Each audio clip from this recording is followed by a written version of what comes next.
هنمسك السور اللي هنا ده ونبتدي نعمل منه عمود. نخش على ايديت مود، كنترول ار ونحركه هنا شويه، كنترول بي عشان نعمل هنا فيس، ونخش على الايديت مود على الفيس، نمسك الفيس ده، شيفت دي عشان نعمل منه كوبي، بي عشان نفصل السلكشن ده، ونخش على الايديت مود على الحته دي ونبتدي نمسك الفيس نعمل له اكسترود لغايه لما نوصله للسقف بتاعنا. هي مجرد فكره ان احنا عايزين حاجه تسند السقف، حاجه شكلها منطقي ان السقف مسنود من قدام. ونيجي هنا نوقف الموديفاير البيفل ونمسك الايدجز دي ونحط البيفل اللي احنا عايزينه. فهنعمل كنترول بي عشان نعمل بيفل سيجمنت واحد بس عشان ياخد اللفه، ما يبقاش حاجه حد قوي كده.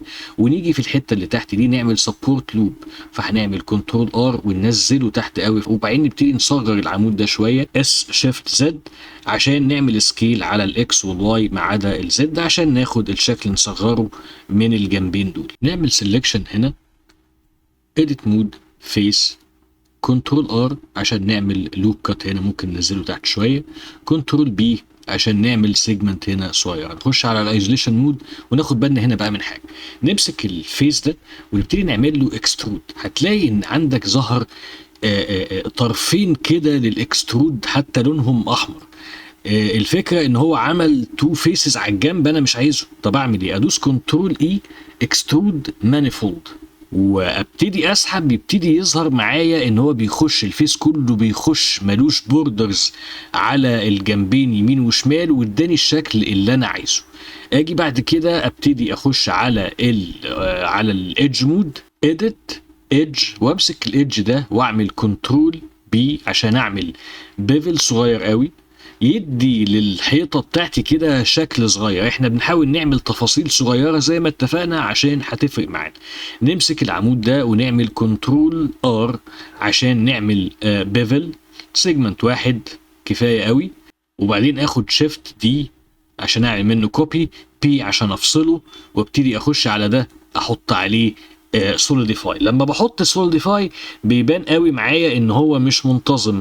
ليه مش منتظم؟ لان انا كنت واخده من اوبجكت عليه بيفل، فبالتالي في ايدجز زياده، حتى لما بعمل الايفن ثيكنس ما بيظبطش معايا قوي. طيب وانا كمان مش عايز الفيس اللي على الجنب ده، طب هعمل ايه؟ هخش على الايديت مود وامسك الفيس ده واعمل له اكس، مش عايزه خالص، ديليت، بدلته انا مش عايزه. وفي نفس الوقت بمسك الايدجز دي وبعمل لها ديزولف، فبدوس اكس ديزولف ايدجز، فاصبح عندي الشيب اللي انا عايزه بالظبط زي ما هو موجود. وابتدي بعد كده لما اطبق عليه الموديفاير هتلاقي ان الثيكنس بقى مظبوط. باجي بعد كده بقى باخد المسمارين اللي كنا عاملينهم قبل كده وابتدي اظبطهم في المكان الطبيعي بتاعهم. نمسك بقى الحته دي كده وتعالى نزود فيها تفصيله برضو.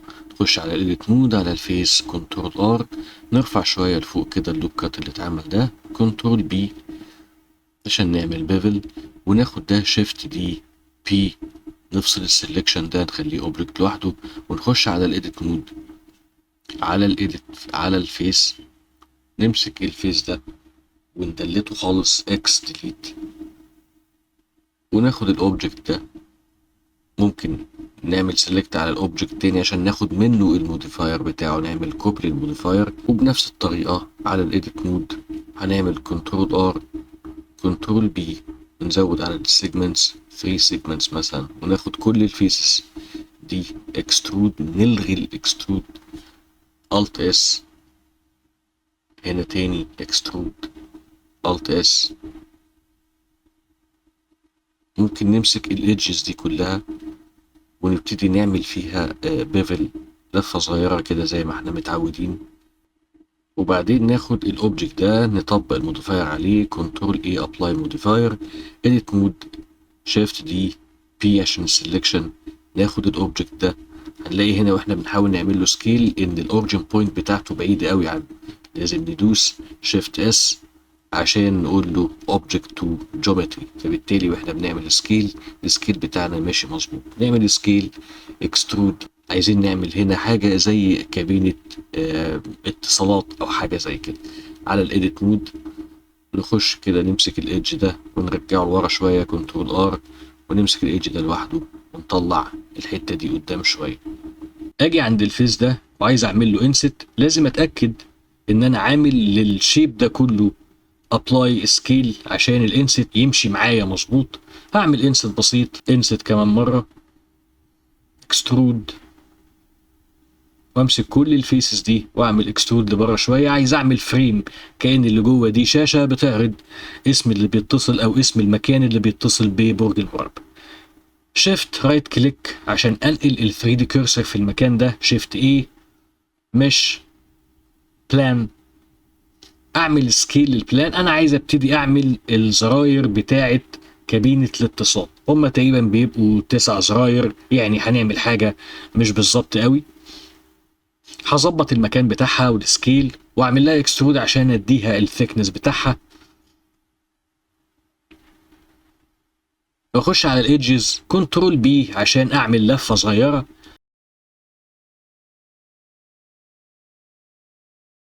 انست، اكسترود، انست كمان مره، اكسترود تاني، وامسك الايدجز اللي فوق، كنترول على الايدج ده، كنترول على الايدج ده، يجيب لي كل الايدجز اللي ما بينهم، جي اكس، وارجعها لورا شويه كأن السطح ده مايل شويه. احيانا وانت بتشتغل بتلاقي ان انت بعد ما بتعمل الديزاين ان في حاجه مش عاجباك، وده مفيش فيه مشاكل، ممكن حاجه مش عاجباك وبعد شويه تلاقيها عاجباك تاني، هتقعد تغير وتروح وتيجي كتير. فانا شايف ان الفريم ده لازم ادوس عليه الت عشان يجيب لي كود الفريم، بلس عشان ازود السلكشن، اكس ادلت الفيسز دي كلها لان هي مش عاجباني اصلا، واخش على الايدجز وامسك الايدج ده، امسك الايدجز دي داير ما يدور، وادوس اف عشان املاها بالفيس. اجي هنا بقى ابتدي احط الموديفاير، هظبط مكانه واظبط السكيل بتاعه واحط اري موديفاير. الاري موديفاير على الاكس خليه زي ما هو، وازود الكاونت بتاعه مثلا 3، اوسع المسافه على الاكس، ازود واحد كمان اري، بس المره دي هخلي الاكس هي 0، والواي هبتدي اظبط المسافه كده واحده واحده لغايه لما اوصل للمسافه اللي انا عايزها، ازود الكاونت ل3، فلاقي ان الشكل بتاعه بقى شكله مظبوط شويه. ممكن ابتدي اعمل له سكيل عشان يظبط على المكان بتاعي. هاجي من الفرونت فيو هنا وابتدي بقى امسك كل مجموعه الزراير دي، وابتدي ان انا اعمل لها روتيت عشان بس تاخد نفس الزاويه بتاعه الكابينه بتاعه الاتصال. هلفها شويه واقربها لغايه لما تطلع بالشكل ده.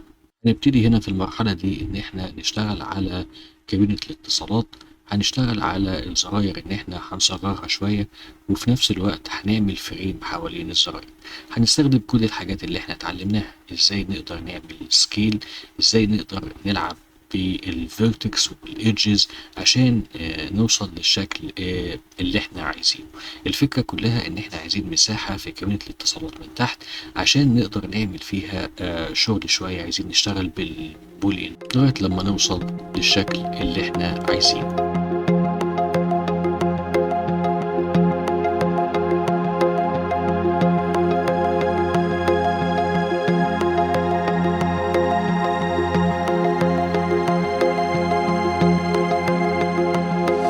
ممكن هنا بقى ندوس شيفت رايت كليك عشان ننقل الكيرسر هنا، شيفت ايه نقاد كيوب، والكيوب ده هنعمل له سكيل على الزد. احنا عايزين شريحة صغيرة خالص بحيث تكون الارتفاع بتاعها صغير، وفي نفس الوقت ما تبقاش عريضة بعرض كابينة الاتصال، ولكن هي داخلة لجوه شوية. نبتدي نظبط المكان بتاعها من الليفت ومن الفرونت لغاية لما نوصل للشكل اللي احنا عايزينه.